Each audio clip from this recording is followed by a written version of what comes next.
Hi, my name is Alyssa Cuffy Anoaha, and you are listening to the Durham Artist Archive.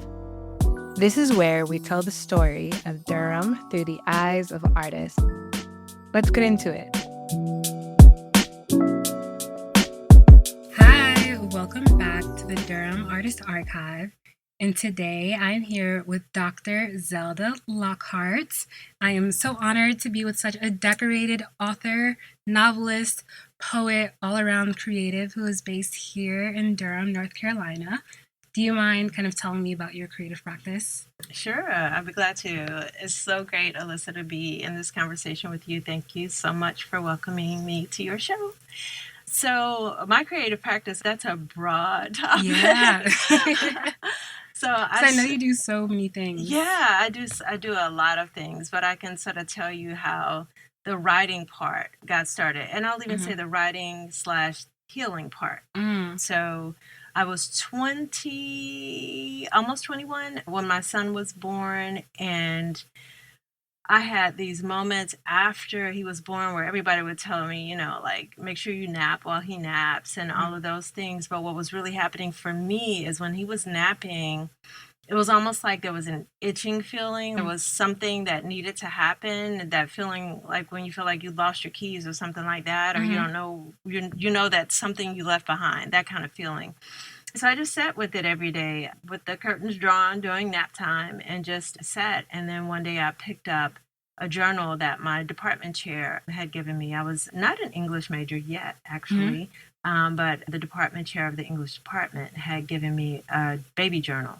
And I picked it up and I started writing, not baby stories. I started writing what needed to come out. And that's what the sort of itching, didn't remember something feeling was. And I've been writing ever since, pretty much every day.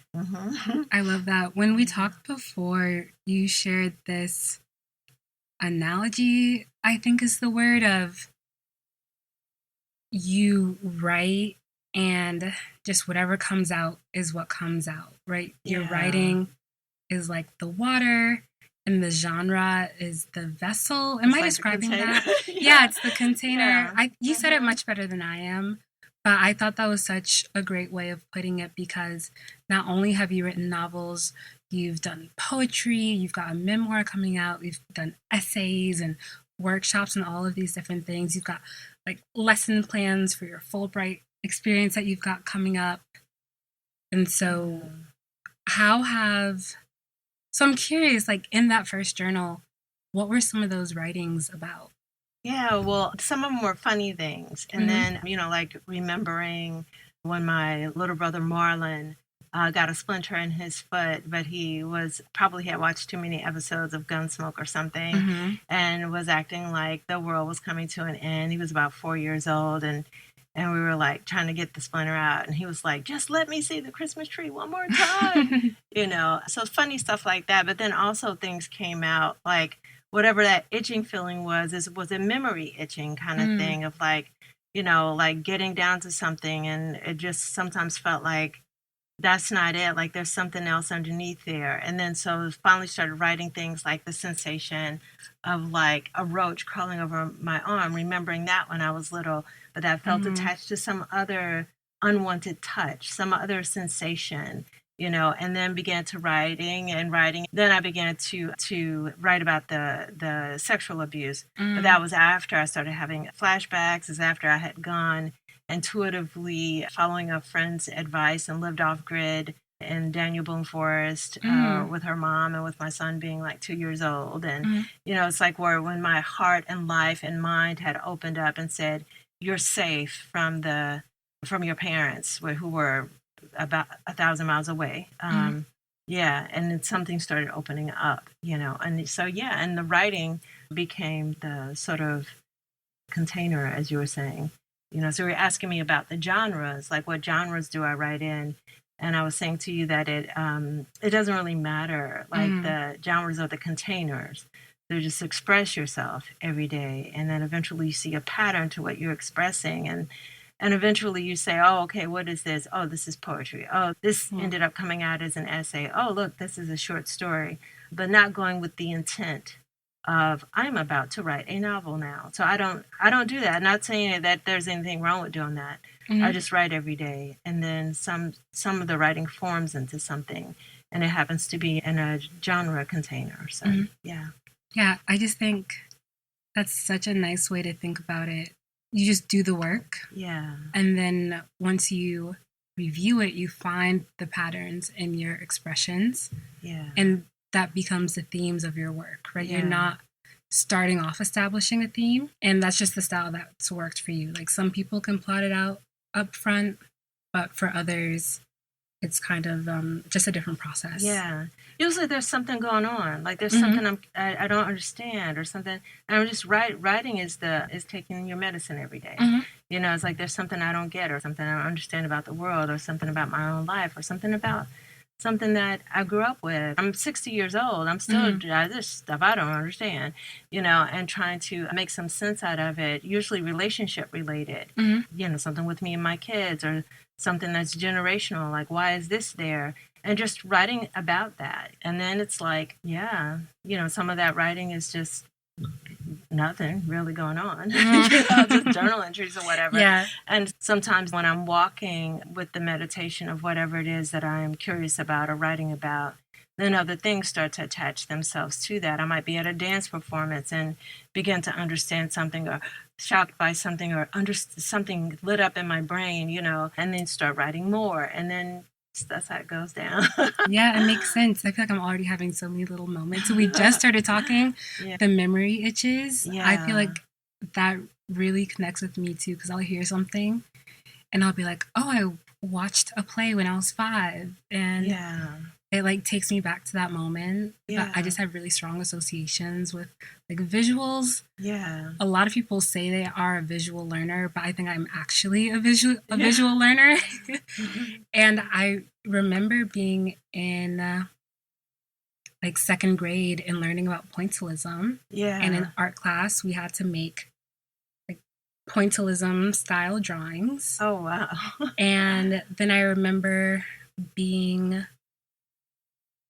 watching, I believe that's Ferris Bueller's Day Off, and seeing the same painting in that movie where, do you know what painting I'm talking about? Where it's the day in the park. Yeah, I know that painting. Yeah. Yeah, he's looking at the painting and it's just all these little dots and he's overwhelmed by, wow, look at such a huge painting. But when you get up close, it's just all these little pieces that come together to make something greater. And then I went to school in Chicago. So all these years later, right, you know, when Ferris Bueller came out. Yeah. And then I saw the painting in real life. I just had all these little moments, like connecting back to 2nd grade that made my memory itch. Yeah. And that kind of took me off onto a tangent, but I feel like and especially today, kind of being in your work all day, listening to your book Trinity, I feel like I saw that in your book a lot, like the time travel and the memory itching and like being carried, you know? Yeah. I feel like that's what all of our stories are, or all of us are. We're walking around with as like these masses of pointillism paintings of experiences, things that have happened to us, and each one is like a pin drop, and then you put them all together and you have this amazing, beautiful thumbprint, human's life and a human story. You know, and so, I feel like all the things that have happened in our lives that created some kind of impact, you know, or there was some kind of wounding, you know, to jump metaphors, that is just like when a tree is wounded, you know, we look at a tree and we say, oh my God, that tree is gorgeous. But then it's like, you know, look for how the tree was wounded. That's why the tree is gorgeous, because lightning struck here and it reached up to the left for the sun, or to the west, you know, for the setting sun, and then something fell on it here, and then it came around this way, and a branch grew in a really interesting way, and then there was a fungus, and it grew a mass around that fungus to keep it from injuring the tree any longer. And then you say, oh, look at that tree is beautiful. And that's what we're like, you know. But the thing is, I feel like we've all been internalized the colonization your stories with each other, to succumb to shame or feelings of, I didn't have enough money, or feelings of, I don't want to tell anybody that I was abused, or I don't want to tell anybody I had any pain, which is complete nonsense, because if you're alive, you survived something, and so when we don't share, we actually play into the longevity of colonization and all of the abuses that it carries, because we're silent about them. But if we connect our stories, then it will naturally and automatically undo. Yes. Such a good segue to talking about your Fulbright research, because that's all about connecting stories across the diaspora. Can you talk about how you came into that opportunity of being a Fulbright scholar? Is not the correct term for it. Can you remind me what it's called? It's called specialist. Yeah, the other time it was called scholar, but it kind of doesn't matter. It's better for me to think about it as a resource tool for helping to activate and spread the thing that I know to do, that I feel compelled and I spiritually know to do. And that it's not like, just like with stories, it's not like I sat down one day and said, you know what I'm going to do? I'm going to start teaching people how to write their story and heal from it. It's more like one thing continues to lead to another. And it's more like one thing continues to draw me in a direction of curiosity and of the desire to heal. And so then there I go, walking off toward it. But with the Fulbright, I had started doing some work with a professor at University of Liberia, and we weren't initially even doing the work as university work. It was like, I need to come to Liberia. I'd said that to an elder here who's a really good friend of mine while she was living in Liberia, Mama Shabu. And then her and I were talking on WhatsApp once a week on Sundays while she was at her farm in Liberia. And she kept saying, you need to get to know Tanya, So that's how things happen like that. And so then Tanya, who happens to be a professor, but we started talking about how important it is for me that we reconnect across the diaspora and we undo the diasporization of that explosion of our kin. And we're scattered everywhere. We can be scattered everywhere and still be connected by sharing our truth, which when we do that, just like I said before, then the thing that scattered us and then keeps us scattered falls and we become a net. So me feeling that and knowing that even on small scales, like in families, how important that is, but then also knowing that for the human fabric, how important that is. So her and I started talking, all this kind of talk, all this kind of jamming. And so she was like, let's put something together. And so I started putting together a program, and then her and I were working on it and talking about it. And then we were ready to do it, but then there was no money. And so I was like, yeah, but see, we can't be consistently conforming to that, the one resource of $1. So we're going to do what we're going to do. And let's look at all the possible ways that we could find the resource. And so I went back in and applied for the Fulbright Specialist program and got it. It's been interesting because of our current administration, but I got it. The application then that they put through for University of Liberia didn't come through, but a separate one that I started working on with a friend who's another expressive art therapist. He's in South Africa. We started working on one, and so I'm going to Zambia is where I'm going. And then I will still go to Liberia because I think that's the lesson for all of us. Do what you know to do, period. Don't get caught on if there's one resource that you went to for that particular thing, and that resource said, I'm not your collaborator. I'm not the collaborator for this particular one. It's like, no problem. Thank you for the information. And so that's how the whole thing came about. So you are planning to collaborate with a team in Liberia and Zambia. So the team in Liberia program is totally set. Okay. It's about, let's learn our lessons about the multiplicity, the multiplicitousness of resources that we come out of the internalized capitalistic brain. It says resources is dollar. Mm-hmm. Without the dollar, you can't have a gazillion and bagillion, however many, items there are on the planet. You can't have any of them, which is, we know that is ridiculousness. Mm-hmm. And that is the ridiculousness by which we currently live. The whole world is living by that ridiculousness. But we can do better than that. Like, we know that we have an idea. We know that the idea isn't singular. Mm-hmm. It is not singular to Tanya's mind.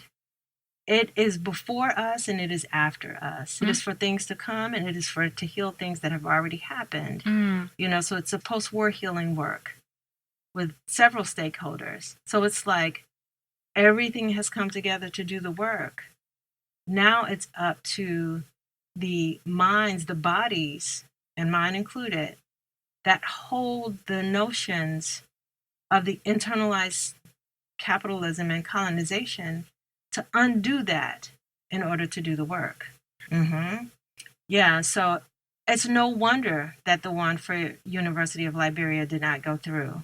That's giving me chills to think of. Yes. So the other one that came behind that was like, okay, well, also here's another opportunity. Let's do this. Boom. That one, I was like, wow, that's interesting. But hey, it doesn't matter where the antigen enters the body.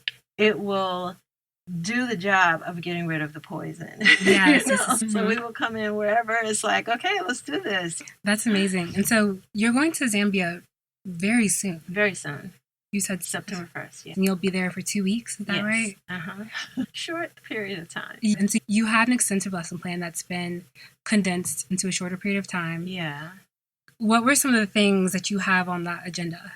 Yeah. So the thing that is, I feel like it's at the nucleus of things when you talk about where should the antigen enter? Yeah. So I designed a digital memoir project for healing generational stuff. Mm-hmm. And I did the pilot of that last year at Winston-Salem State University at an HBCU.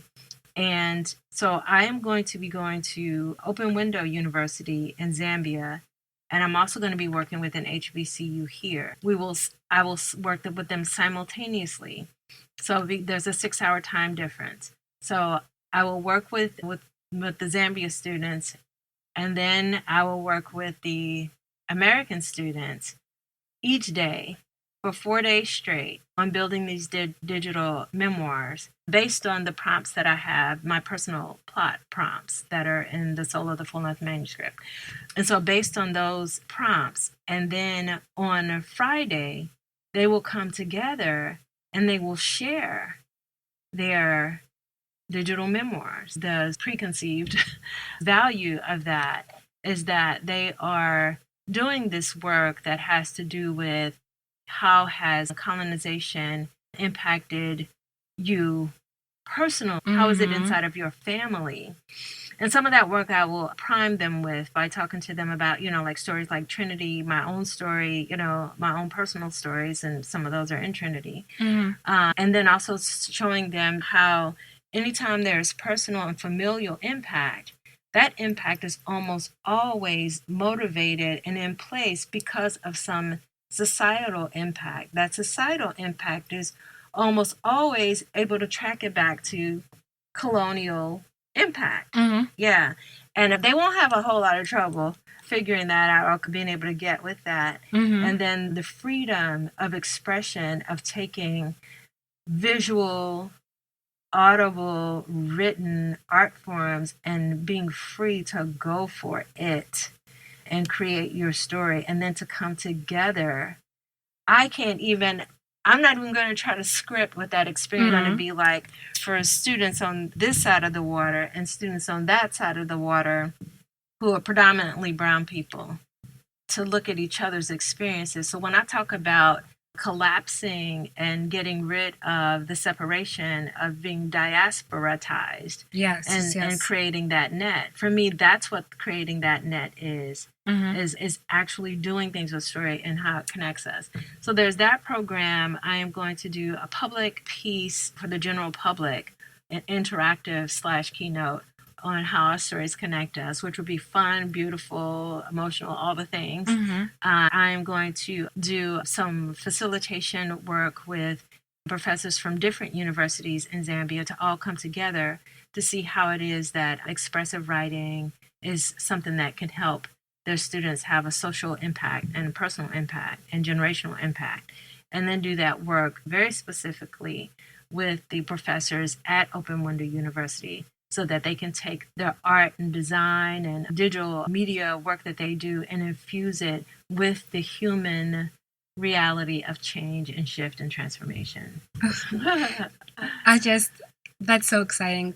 There's just the multiple things I heard. One, I'm not familiar with this word of diasporization. And the first time you heard it, or the first time you said it, I got the gist of it. Yeah. And then when you gave this example of literally closing the divide, sharing the stories of these are experiences of how colonialism has impacted both of us, and we're sharing them.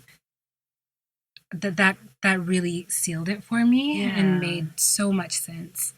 And then, like I mentioned to you before, you're leaving a lasting effect, because now it's not just like kind of I did an art project and talked to some other students at the end of the week. This is now going to be embedded in these teachers' lesson plans, and hopefully they're carrying this work on with the personal plot of your other frameworks, if you will, and their lesson plans like ongoing. I think that's like just such powerful work.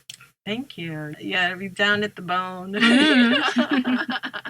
But that's okay, because what I've been thinking about too is, so something my mom has been dealing with me on is like being more familiar with the Bible. Yeah. And I've got like the high level version.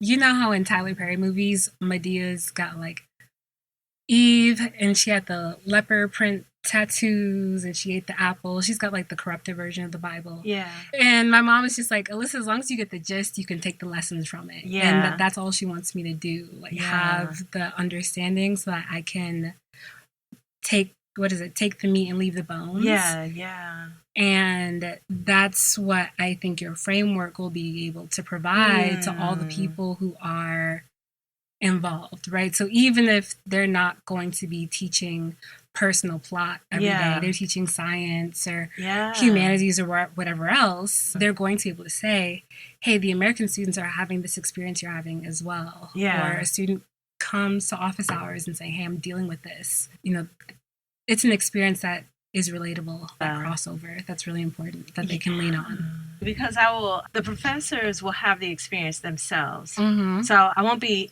teaching them anything, like I said, from an intellectual analytical standpoint. It will the teaching will come in time release as they are having the experience, and then they will intellectualize based on whatever their brain has, whatever their intellectual schema is in their brain. It will attach itself to the experience as their way of explaining it. So like you said, it will go completely across disciplines.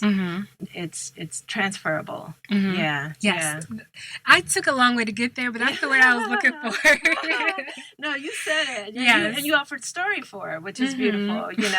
You know your experience with your mom and what your mom was trying to teach you, and the Bible is stories. You know what I mean? So one of the things that I do with folks, part of that sort of personal plot experience is, even when you can't be physically with someone where you are sharing story, then when you are reading story, it's, as long as it's story about human experience, and not that there's anything wrong with story that's just entertainment, but as long as it is authentic human experience. And I feel like indigenously, every single human being, we have in our indigenous roots that story had purpose, for healing, for helping us to understand the world, for helping us to understand our own minds and our tribes, and so on and so forth, helping us understand how to get food, not to get poisoned, so on and so forth. But I feel like when you can't be with somebody and share story, or be with somebody to share story, you can read story. and that takes you out of being isolated. You know, diasporization can happen inside of a household. Even when Yes. one individual is isolated because for abusive reasons, to keep them from talking to other people. Mm-hmm. You know, and then they have been scattered and put over here, and they don't have what they need. They can go to the library and get a book. Mm-hmm. That's what my big brother did for me, which is like, oh, that one got away. Yeah, because that one read way outside of the box. Yeah. I only read one book as a kid. I don't know why I don't believe you. What book No, was this? I did not read as a kid. I like to read. This was a big book or a book of books. It was, but it was the specificity of the book. Okay. The character in the book. Okay. I picked the book because I wanted a picture book. He was like, no picture books. Got to get a book with words. And I was like, reading is hard. And it was, you know, a little reversing of letters thing that happens with me. And I was like, no. I don't want to read a book. I just want something with pictures. And for me, that is story as well. So Yes. I when I'm working with people, we watch a lot of movies to understand personal plot. We, you know, all kinds of things. But child, he was like, no, it can't have no pictures in it. But it had a picture on it. On the cover that I really liked. So that's the book that I got. And it was the mimosa tree. And the little girl in the book was going through the same thing that I was going through. You know, she had to take care of her 3 little brothers, way too much responsibility. All the things. And talk about an example of story being food, medicine, and kinship. Yeah. I was no longer isolated in an experience that I didn't even know I was isolated in until I read that, oh, somebody else has had this experience. You cannot have written that book. This grown woman could not have written this book without having had this experience. Yeah. And then I felt like, I'm going to be all right. You know? Yeah. I love that. And I haven't read The Mimosa Tree. Yeah. But I mentioned to you, I read the first third of Trinity. And I feel like I saw that in there. Yeah. Young mothers and young women acting as mothers. Yeah. And I definitely have that in my family. Yeah. So recording conversations where I can, taking little videos, things like that. Yeah. And one day I was talking to my grandmother, like, oh, so what did you do for fun when you were my age? And I was probably in high school, so like 18. Yeah. And my grandmother was like, I had 6 younger siblings. In fact, my grandmother was not even the oldest. But she said, I had maybe 5 younger siblings, 1 person older than her. But her mom worked all the time. She wasn't going out and doing stuff for fun. She was taking care of all of her siblings. Yeah. So I was like, oh, okay. Yeah.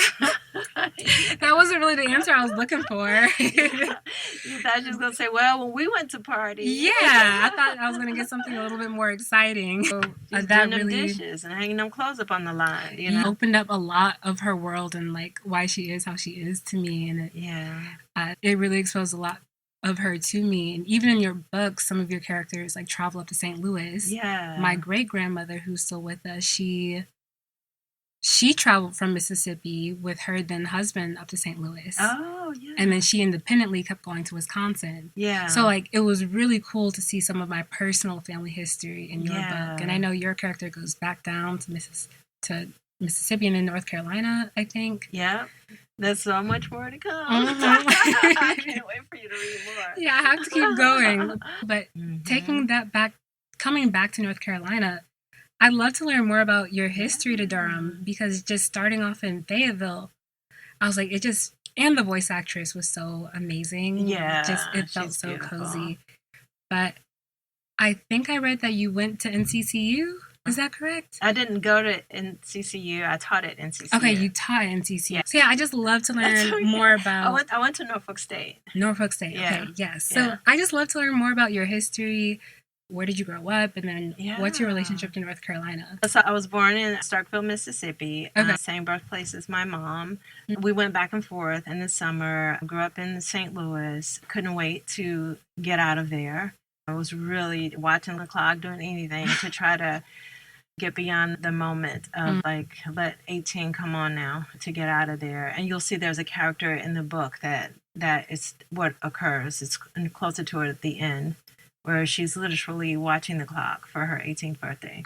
Anyway, so left there, needed 1,000 miles, which felt physically safe from my parents who were having a lot of problems with being abusive. And 997 on the map east was a place called Norfolk. I ain't never been there. I ain't never been on a plane. But 1,000 miles in any other direction just landed me someplace else that looked like what the what, like what am I going to do there, from St. Louis. I was there for 12 very formative years from 18 to 30. Is that 12 years? I think it's like, I didn't count it out. Just about. That's like 13.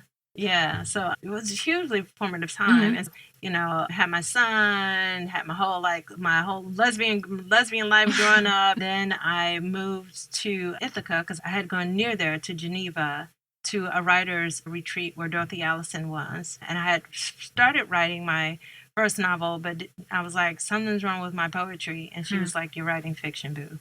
And so then I fell in love with Ithaca, like the town there, and just the beauty of the mountains and trees and waterfalls. And I went there, and it was summertime, and it was gorgeous. And so I moved there. Seriously complicated place for a Black person to be. So, a lot of liberals who do not believe it's possible for them to be racist. Yeah. which then, just sort of ferments a lot of racism. Okay. Yeah. And I never thought that I would come back to the South because I had left Virginia saying, being an accidental activist because I'm trying to protect myself and my son, a queer Black woman who is like bumping heads with the governor, being stopped by the police because of nothing. Yeah. I was like on a trip to see a friend, and she lived in Hillsborough. And we were walking on Chapel Hill's campus, and things were so beautiful. Flowers. I cannot resist the American South. It is home. Mississippi feels like that to me whenever I'm there, home. North Carolina feels like that, home.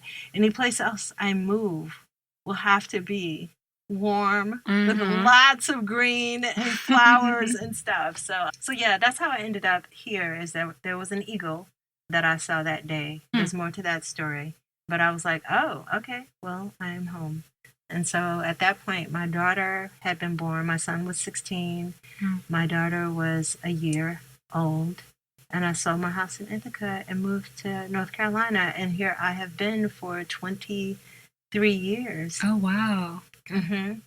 And I do feel a change coming, but I'm not sure what it is. So I try not to pretend to know what I do not, and I try, how do I say the opposite of that? I try not to pretend what I do not know, and I try not to pretend like I know what I do not. So you got the whole journey. So you moved around a bit, and then you landed in North Carolina, and 23 years is a long time to be somewhere. It sure is. So if you feel the winds blowing, something might be in the air. Yeah. I'm a very different woman with, needing really different things at this point in my life. I was 36 when I moved here. I'm 60. Yeah. Yeah. So you were in Hillsborough and then Durham? Yeah. So how have you seen this area change over these 20 years? Durham has always been town. I live between the town of Hillsborough and Durham. The way that me and my kids used to say it is that when you go down to the bottom of the hill, you always make a left, which is going toward Durham. So that's where, my daughter went to all her schooling until past middle school. And, it was just like every day you go down to the bottom of the hill, you make a left, and you go to Durham.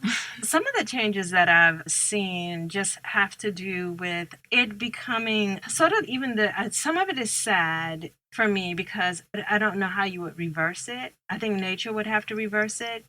Is just seeing more and more of what drew me here, the beauty of green spaces, slowly being encroached upon, and people saying, oh, but there's still so much more. Oh, but there's still so much more. And it's like, yeah, that's the thing that you say until there's not so much more. And so even in the 3 years since I've bought a house in town, I've watched the main reason why I bought the house begin to disappear.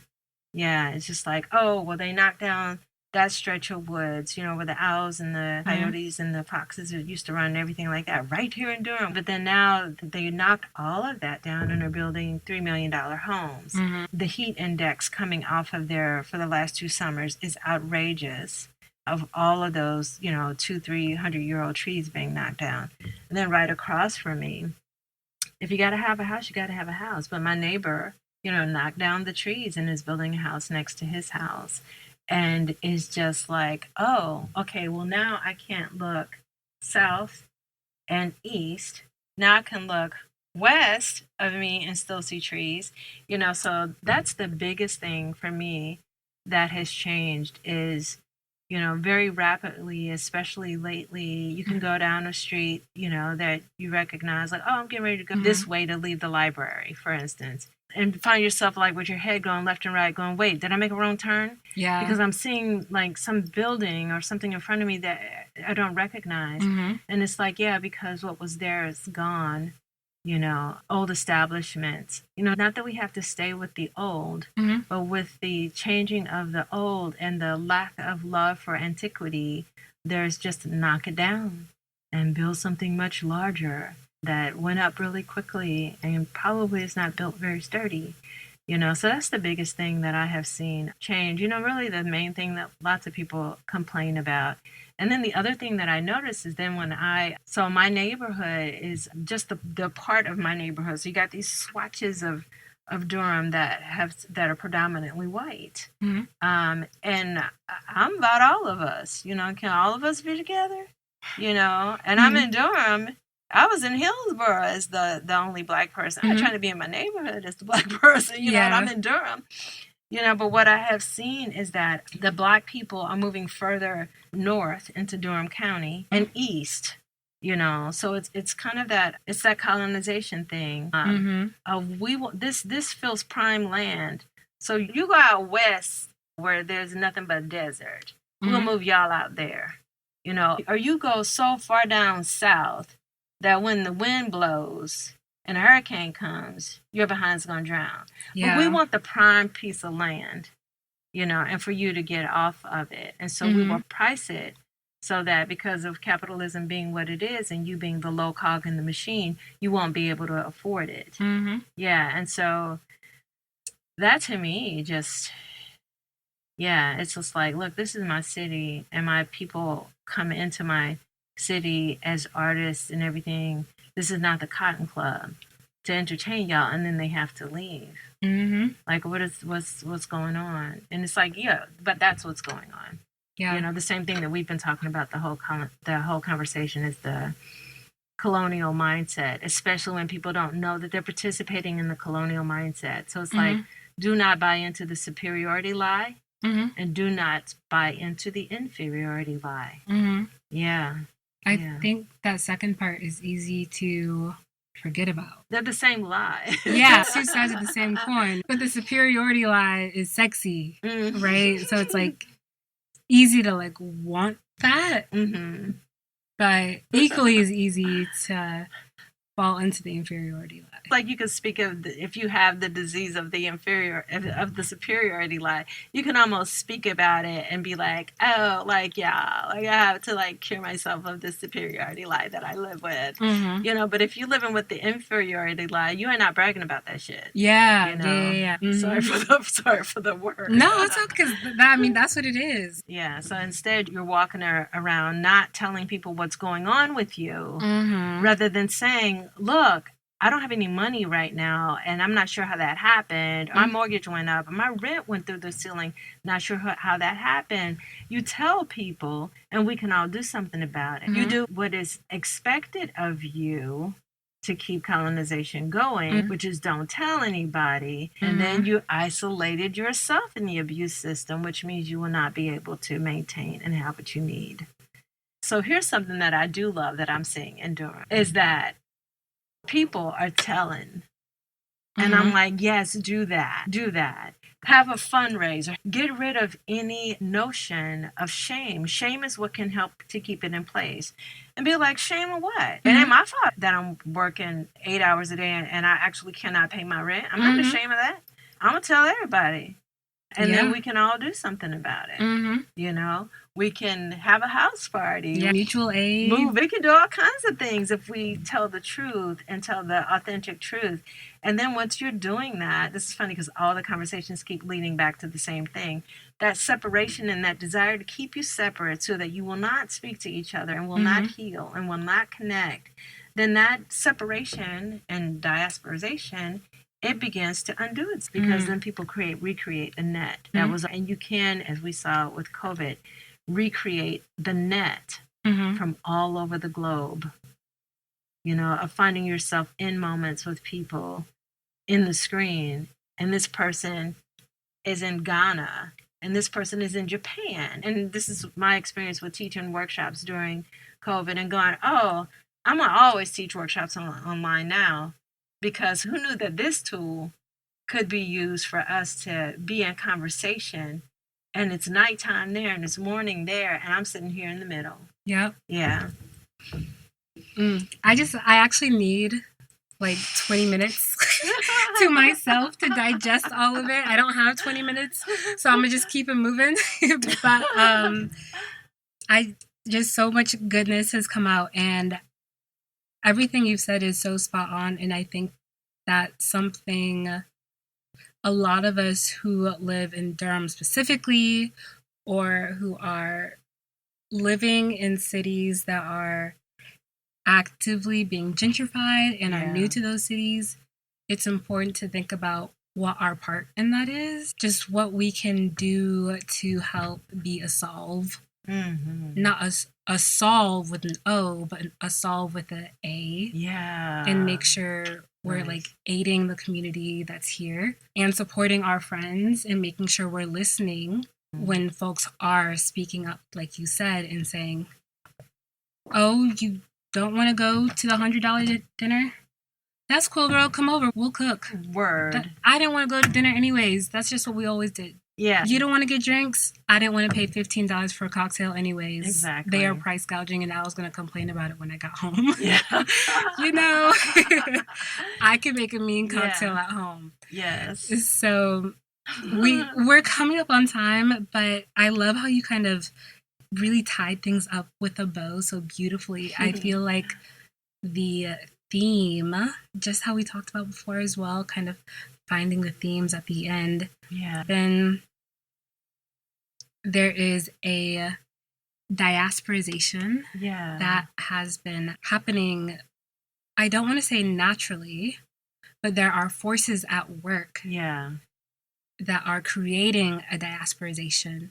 And we have to exert our own forces to create a net and protect each other and catch each other. Yeah. But make sure that we are asking for help so that we can be caught. And so before we sign off, like telling the truth. Yes. Tell your story. Yeah. And so before we sign off, where can folks find you?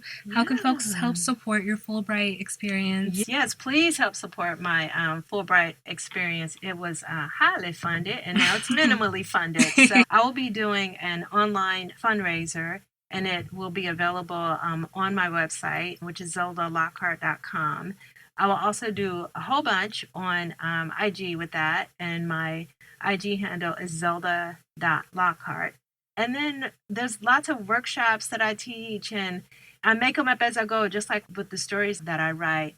Whatever needs to happen and whatever feels like it's being called for a workshop, that's generally what I will create. So keep up with what's going on with readings and workshops and talks that are all interactive. All right. Thank you so much. And today's challenge is to go check in on a friend. Ask someone who you haven't talked to in a second how they're doing today. So have a great day.